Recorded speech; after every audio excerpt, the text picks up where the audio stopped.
we're going to mess around with wiring today. So not my favorite subject, I gotta be honest. It takes a lot of methodical and patience and step-by-step processes, which is not my strengths, if I'm honest. So it's what you're seeing in sort of 30 to 40 minutes of video is a good few days backwards and forwards, a couple of hours here, a couple of hours there, as I've motivated myself to do it. So the video is a little disjointed, and I've sort of tried to edit it together as best I can, so it streams as best I can. So bear with. Hopefully it'll be of use to you.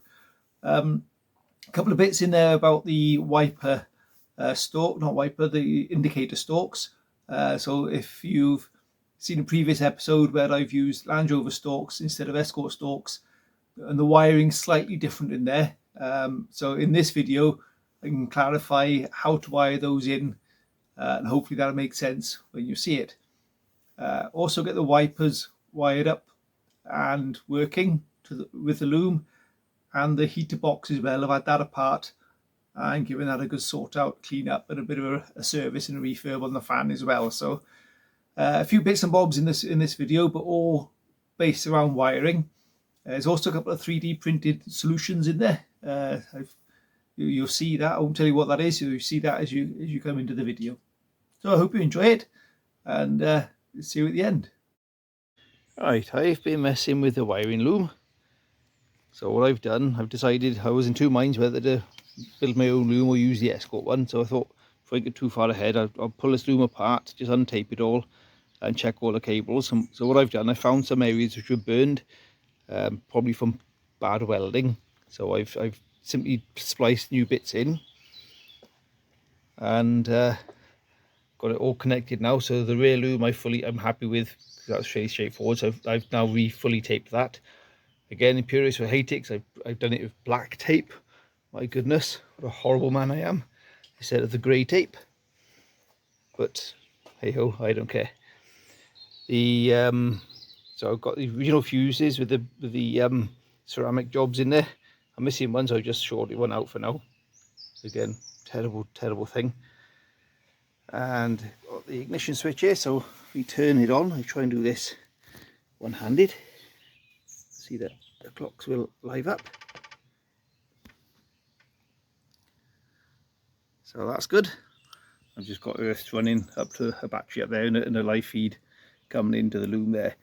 And what's this I've managed to do now using a multimeter? I've just managed to identify what cables are doing what. I don't have a light switch, so I've messed up a couple of switches here. So this will bring the sides on like so, and there, and then this switch then feeds this switch. I'm going to put relays into this eventually, this switch, and I will be getting rid of this chocolate block here because I don't like those. This is just checking to see if this will work. And then this switch is my main headlights, and then down to our Land Rover stalks. You now see that we got main beam, dip beam, and flash. So that's working well. So I'll come back to that in a minute, because there's a bit of faffing with the wiring on that, which I got wrong to begin with, and I'll explain that to you. So if you're doing this conversion, you can understand this for yourself. I've got the indicators. The indicators working.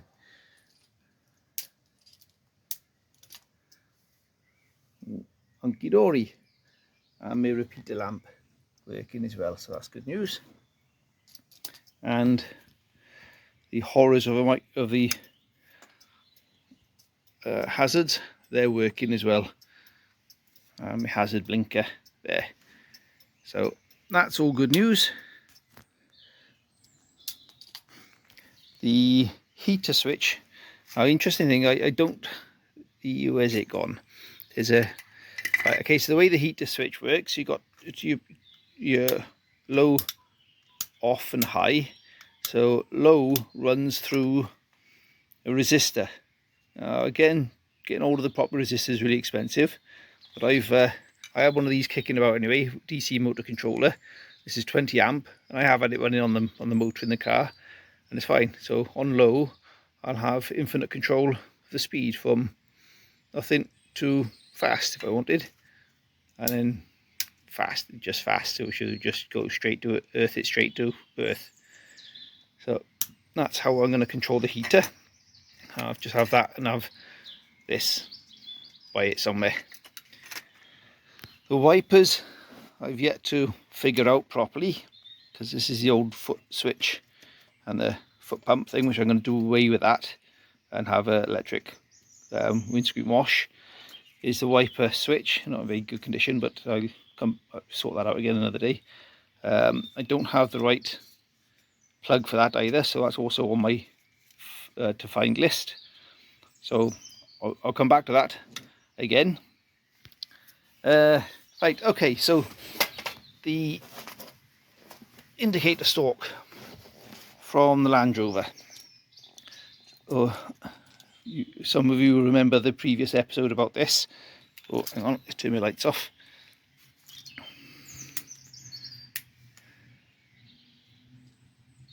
Well, that switch is getting quite toasty. Yeah, I'll definitely have to put this through relays. I'm getting a bit warm they were.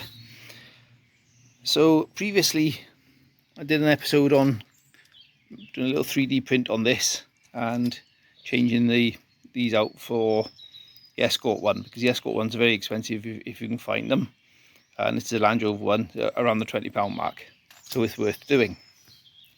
Now, a couple of areas where I made mistakes on wiring it up.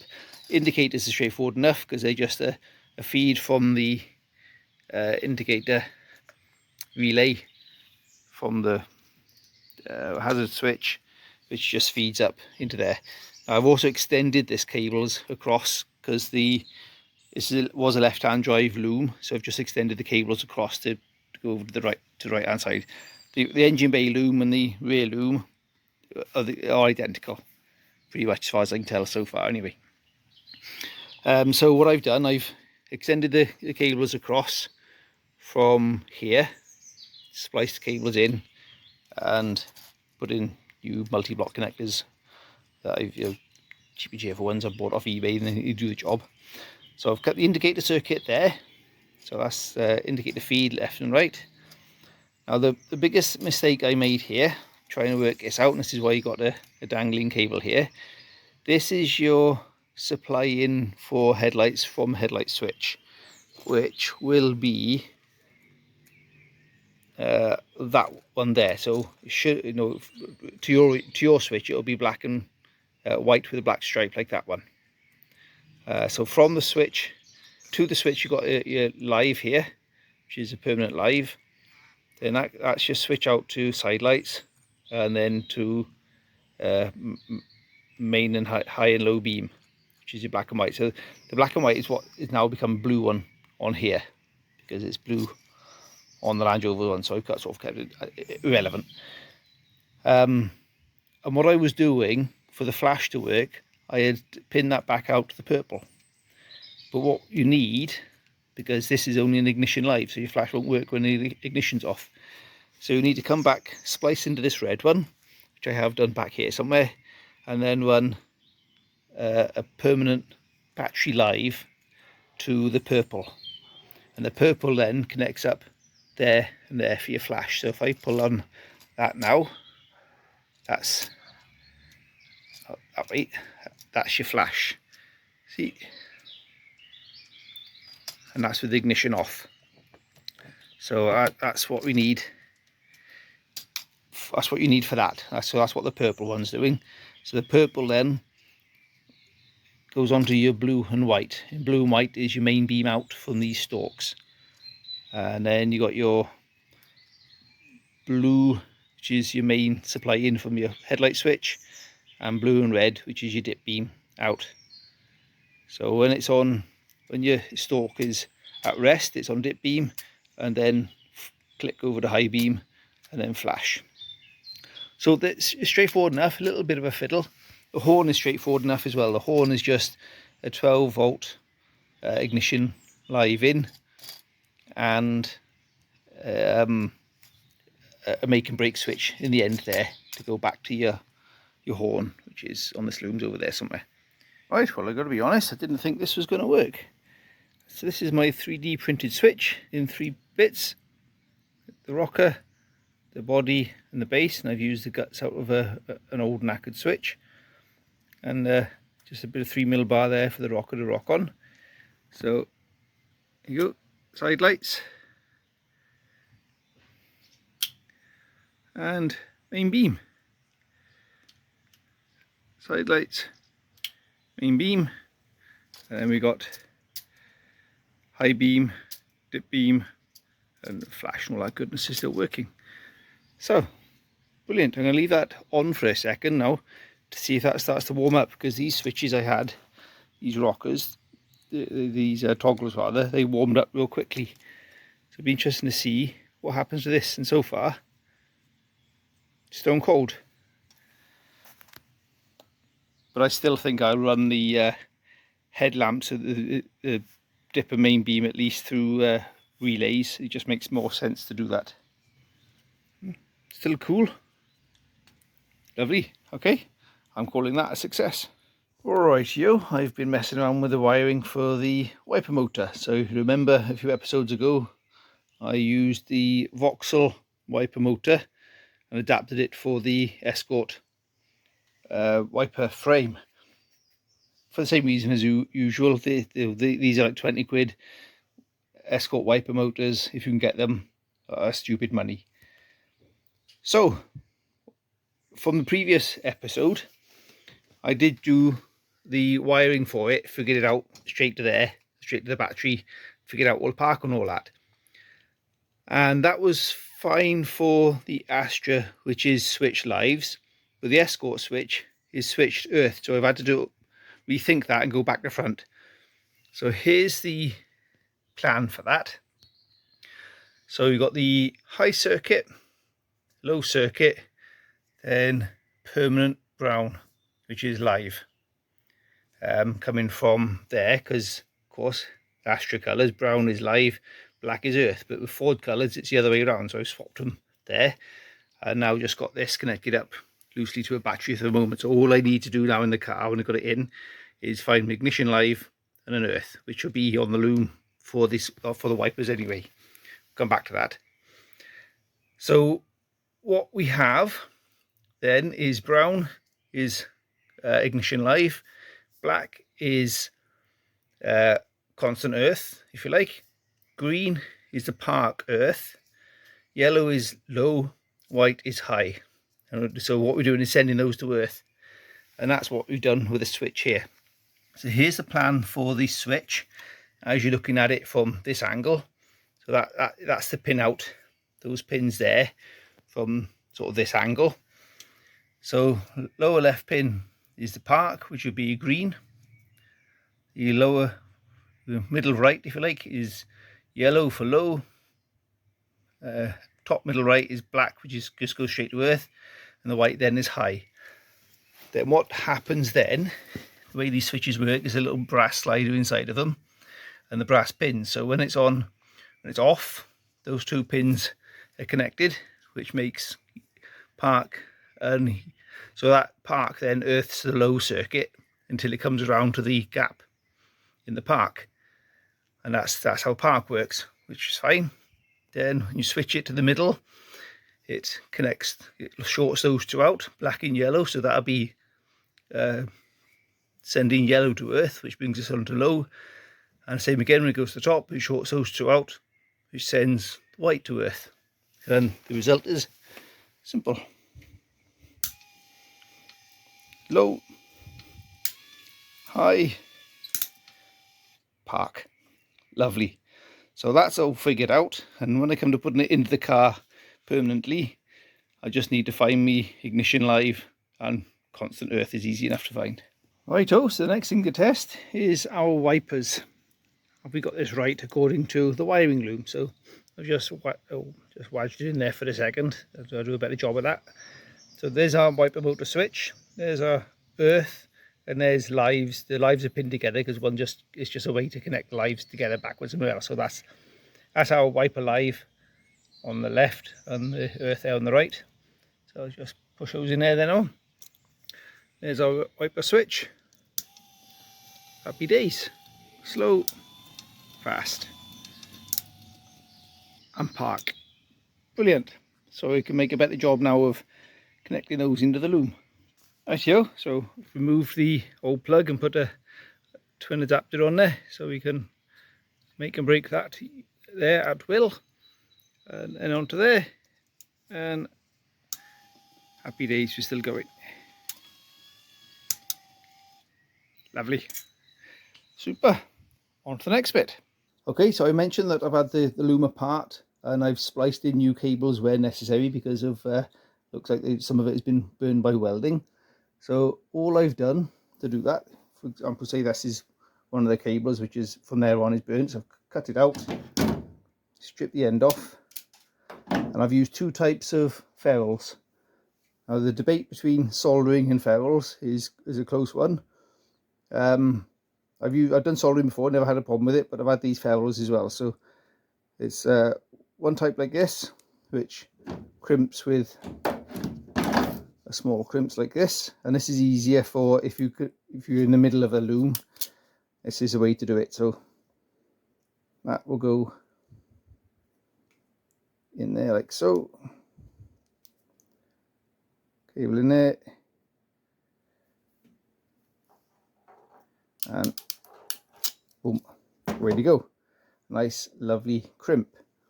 And from there on in we will put the new cable on. So if that was the new cable to go in, just to sort out that section,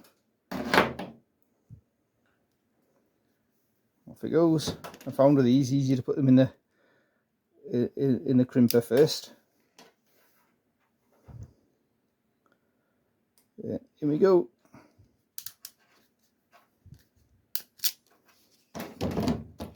That's nice and tough. There's no pulling those apart. And then a bit of heat shrink over each one, and away to go. Now the other method I was using, cut this cable, give you an idea. So imagine I've just cut that now and want to crimp into there.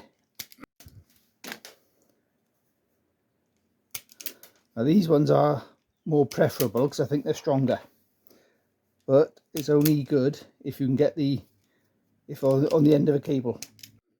So we've got these type of ferrules here, which fit up to the insulation, and you use one of these then to crimp that.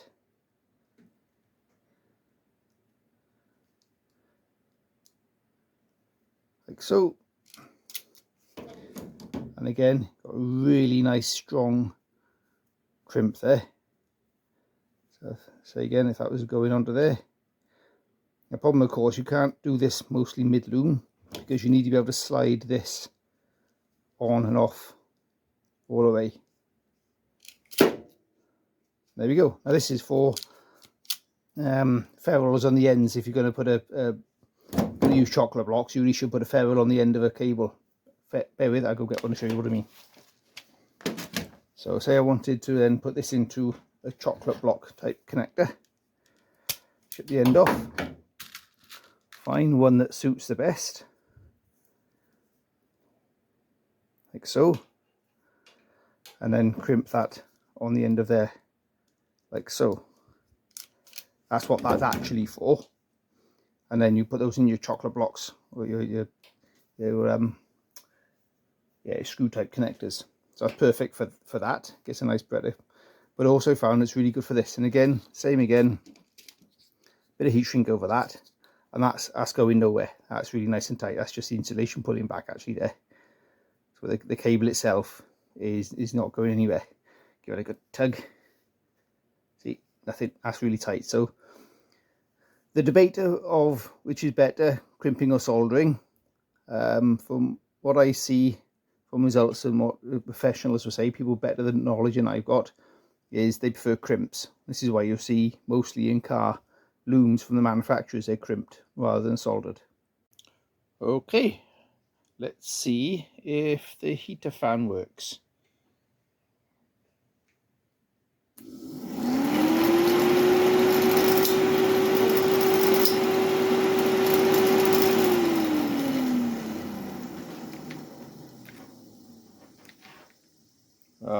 Good news and some not so good news. It does work, but it makes some funny noises.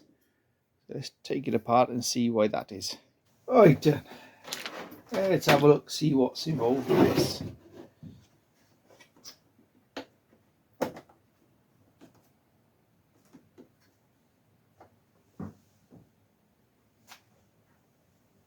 Okay, it looks like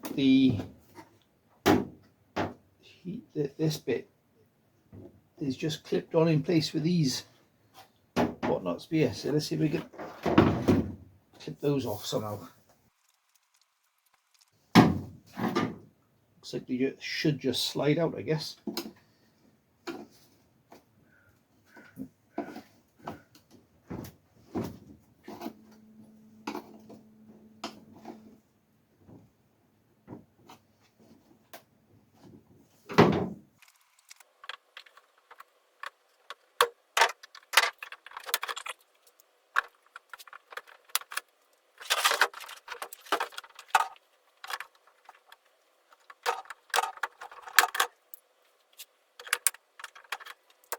Right, let's see what we got.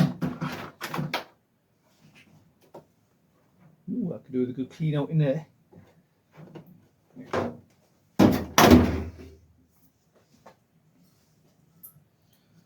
So there's our fan.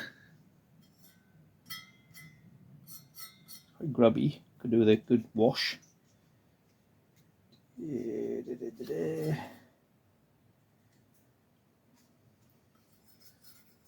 It just needs either. There's a bit of. You can hear that clicking. A bit of planer bearings. So, can we replace the bearings is the question. Don't see why not. Bearings are bearings. How does it come apart? Grub screw in the side there. Okay. Right, let's see if any of these will fit it. Let me get it out, that's the question. You might have to give this a soaking overnight and come back to it. That's been on there for a long time. Get that apart from there, I wonder.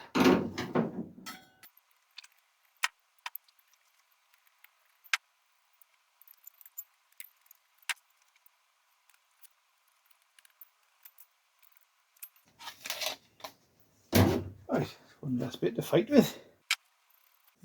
Years of dust on that. Right, there's one bearing. No, it's like this. It doesn't seem that bad. Okay. Let's risk chopping my fingers off and connect it up to the power again. Right, let's see what it sounds like when it's out of the housings.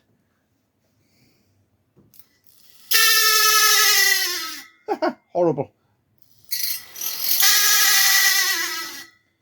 Okay, I think that might simply just need lubricating. Because the play I thought it had in it isn't there now. So I might have a solution to that. Use this on boilers. Fan assembly lube. So basically the same sort of thing. So can I re-oil the bearings using this?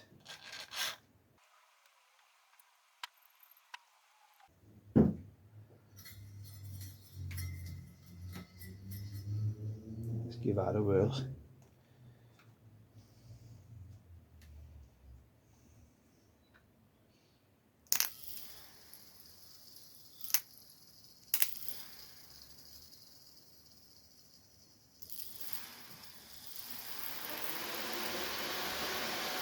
Yeah, that's sounding a bit better.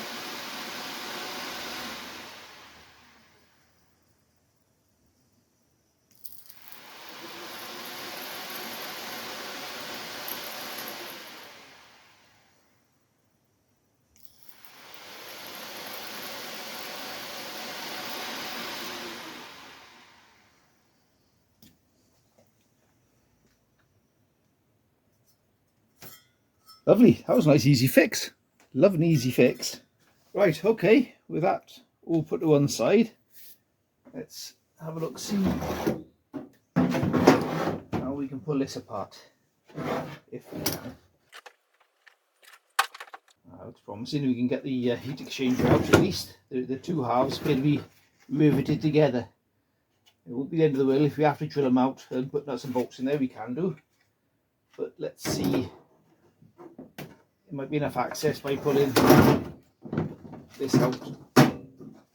By taking that plate off there, you may have enough access to clean it out to suit us. And I need to remove this as well, because like everything else in this car, because I'm going from left-hand drive to right-hand drive, some things are handed, and this is one of those things. This is the parcel shelf, so I could drill that out and sort that out at the same time. Right, little bolts.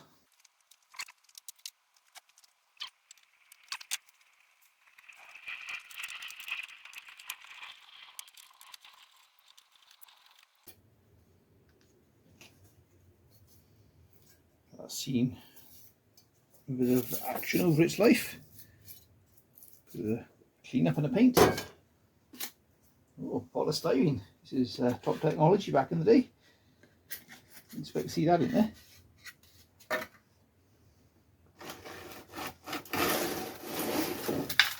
Oh, lovely. Look at that. Years of grime and neglect. Okay.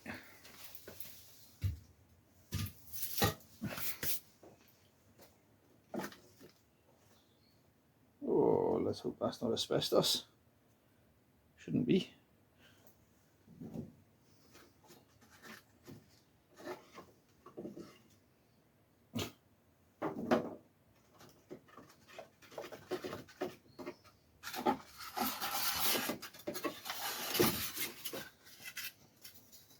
These in order as best we can.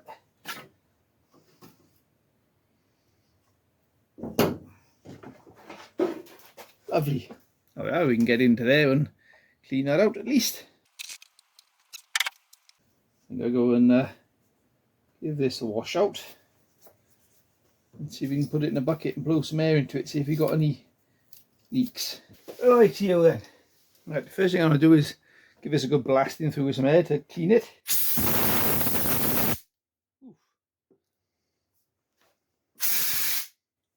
I think I'll do that outside.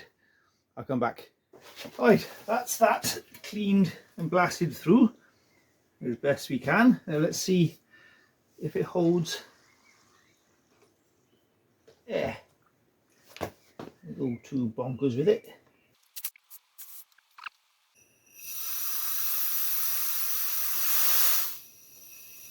Looks promising. I don't see any air bubbles coming out. I don't want to go put in massive amount of air pressure in there. I don't want to be busting the thing. Better seal under there would be good though.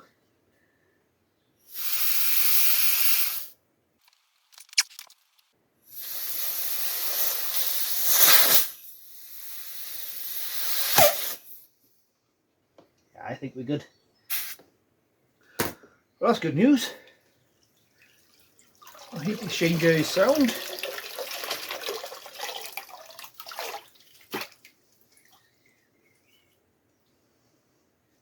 It wouldn't hurt to leave that in there for a little while, just to give it a bit of a, get the dirt loosened up on it.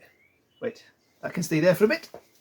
Right, that's given that a bit of a dust out, and it's just a quick clean up. And I've also drilled out these brackets and made some little, tapped them and put some little grub screws in there. Some I just chucked up quickly and glued those in with our super glue, so that'll stop the air escaping where we don't want it to. Alright, that's given that little cover plate a wire wheeling, clean that up, because my Halford's prime on that in a second. Out here, I've broken out the jet wash and given all the bits and bobs a good washing and put them on the roof of the garage now just to dry out. Coat of Halford's on that, we'll leave that set, then we'll put some black on it. Don't wash those, they don't respond well to getting wet, to go all soggy, so hopefully they'll dry out okay. If not, we'll have to think about what we can replace them with. Right, what to do with this, because this is obviously a bit beyond repair. Not quite sure what that's made of. I think it's some sort of card. So we'll have a look around the garage, see what we got we can remake one of those with. Okay, found a bit of a old carpet underlay. This all this really is a seal, although it does seem to be made of laminated card layers. But I think this might work if I can get it to stay in place. So I think I'll go cutting a pattern out of that as best you can and then see what we can do with it. And where it goes, hopefully you'll be able to see, is just to seal off this between the heat exchanger and the flaps there.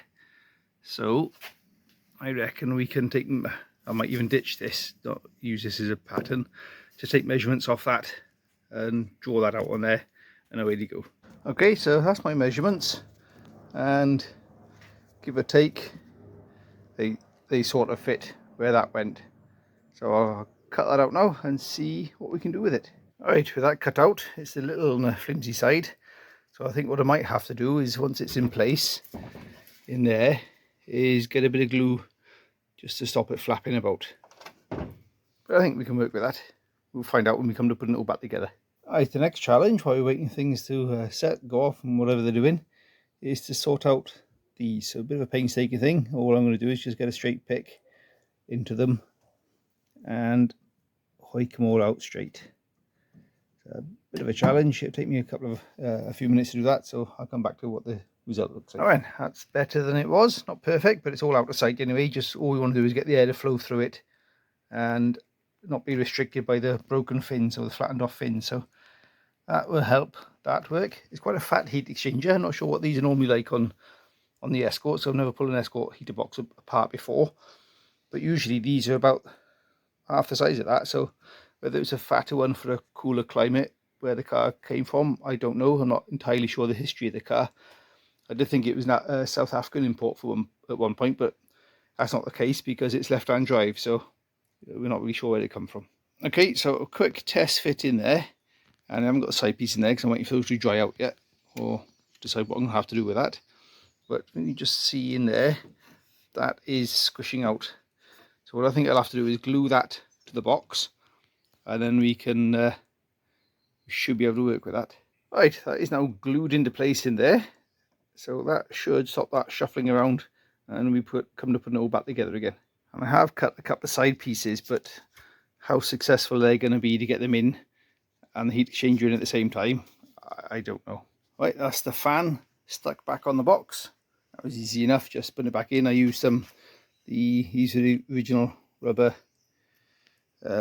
spacers bushings. I just used some grommets I found kicking about to replace those, and that's worked well. It's given the fan a bit of stability in there, and it stopped that wobbling about, which is probably what was causing what I thought was knackered bearings, is actually those rubber bushings a bit perished. So that's coming together nicely. Now just waiting for these side pieces to dry out and see what's happened to those. Alright, with all that back together, I've marked up what cables do what, so I don't forget when I come to put them back together. Connected to a battery.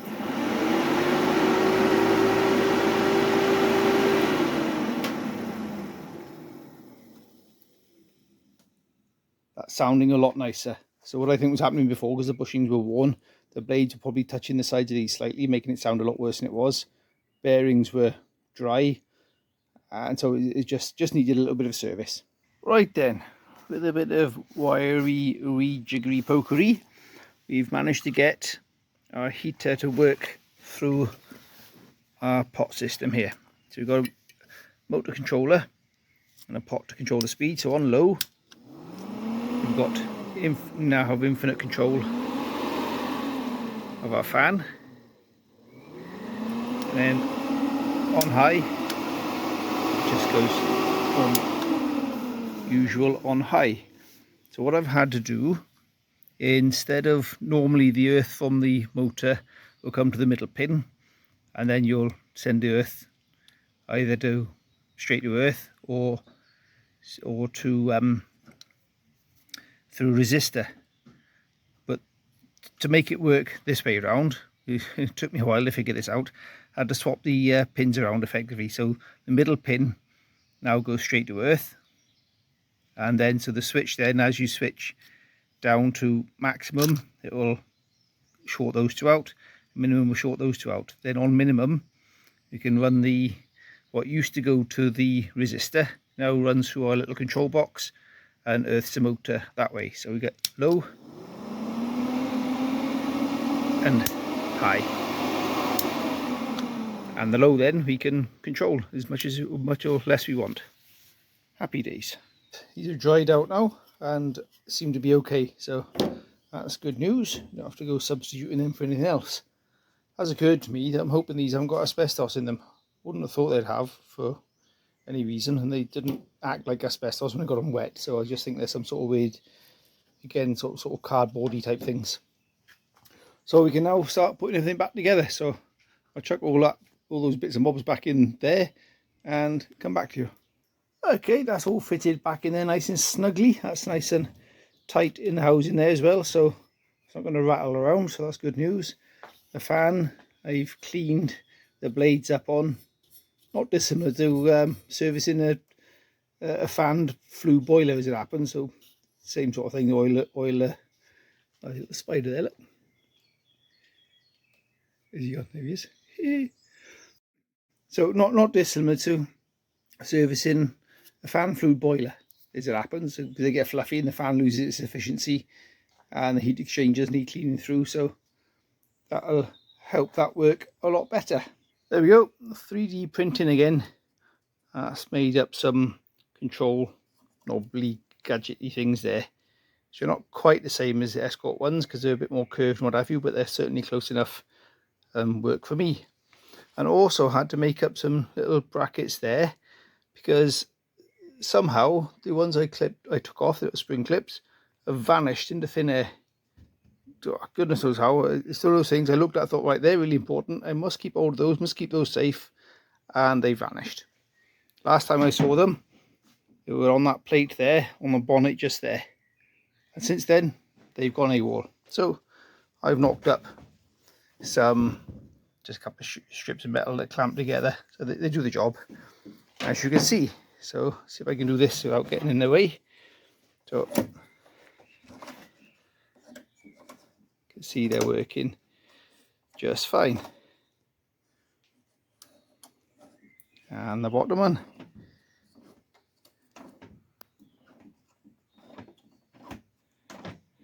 Lovely.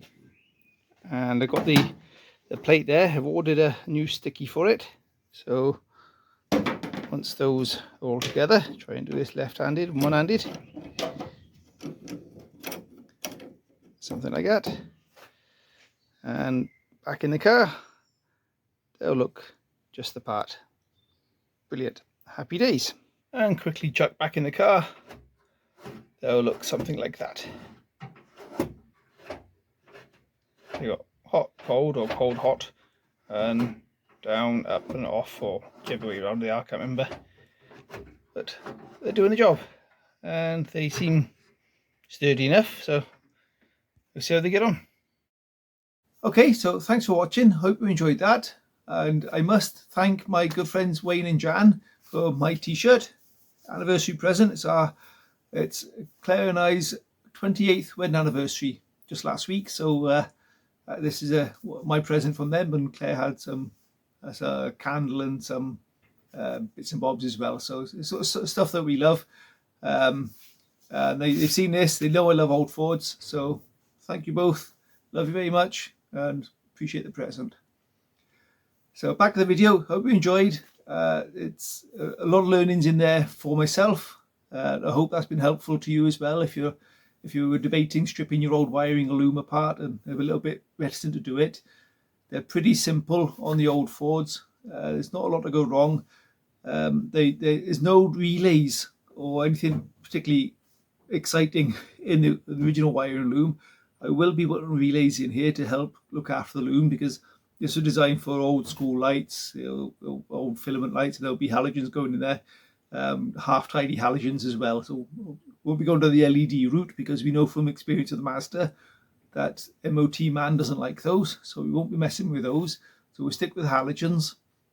but they draw a fair bit more current, so I'll run that through relays to do a proper job of that. I'm in two minds whether I'm going to put spots on it. I may well do, go with the bubbled arches and the sort of the rally look I'm going for.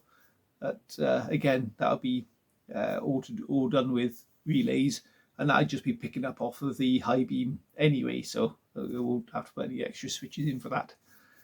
There is a little bit of extra wiring yet to do, like the washer buttons and what have you, but I'll come back to that at a later date once I've got the wiring actually in the car and routing it properly.